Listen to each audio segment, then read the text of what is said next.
দাবিতে জাতীয় সড়ক অবরোধ করে বিক্ষোভ রাড়িয়ালে। 4 বছর ধরে পানীয় জলের সংকটে ভুগছে এলাকার মানুষ।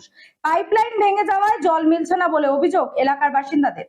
4 বছর ধরে পানীয় জলের সংকটে ভুগছেন এলাকার মানুষ। পিএইচি প্রকল্প থাকলেও পাইপলাইন ভেঙে যাওয়ায় জল মিলছে না বলে অভিযোগ। গরমে জলের কষ্ট আরো প্রবল হয়ে উঠেছে। পরিশুদ্ধ পানীয় জল না মেলায় দূষিত জল পান করতে হচ্ছে বাসিন্দাদের, ফলে পেটের রোগে ভুগছেন এলাকার অসংখ্য মানুষ। তারপরেও সমস্যা না মেটায় কলসি বালতি হাতে নিয়ে জাতীয় সড়ক অবরোধ করে বিক্ষোভ দেখালেন বাসিন্দারা। বুধবার সকালে মালদহের হরিশ্চন্দ্রপুরের রাড়িয়াল এলাকায় এই ঘটনায় কেন্দ্র করে উত্তেজনা ছড়ায়।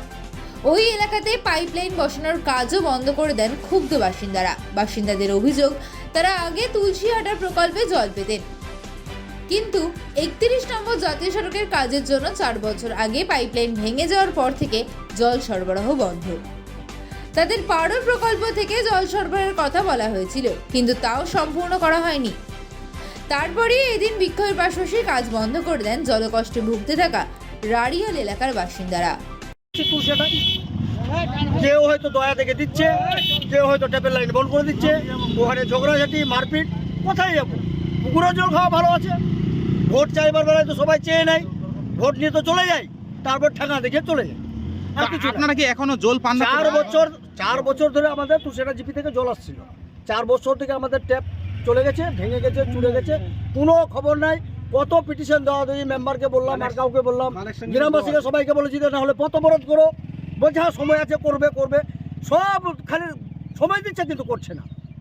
পিটিশন করেছিলাম অ্যাসিস্ট্যান্ট ইঞ্জিনিয়ার সাহেবের কাছে যে আমরা জলের ব্যাপারটা আমরা জল পাচ্ছি না 4 বছর ধরে, প্রায় 4 বছর ধরে আমরা জল পাচ্ছি না।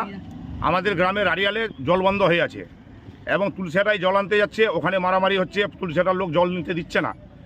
এই জানিন প্রায় 2 মাস হলো আবার তুলসিয়াটা থেকেও কানেকশনগুলো বন্ধ করে দিয়েছে। আর আমাদের রাড়িয়ালে এই খরার কারণে প্রায় 100 জল খাচ্ছি, টেপে জল খাচ্ছি না। জল খেয়ে আমার পেটে আমার পাথরে গেছে, আয়রন জমে গেছে। ডাক্তারের কাছে টাকা পয়সা না, কি করে আমরা যাবো? আমরা আগে তো আপনারা জল পেতেন। আমরা পেয়েছিলাম আগে, তখন নলকূপ টেপ খারাপ হয়ে গেছে, পাইপ বসেছে, জল দিচ্ছে না। এখন তো প্রচন্ড গরম পড়েছে, আপনাদের নলকূপে কি জল উঠছে? না, জল দিচ্ছে না। তো আপনারা কোথায় জল আনতে যাচ্ছেন? জল ছেড়ে যাচ্ছি আমরা, ওখানে ফিরে আসছি ওখান থেকে। কারণ সেখানেও তো আপনারা সবসময় জল পান না। না, পাচ্ছি না।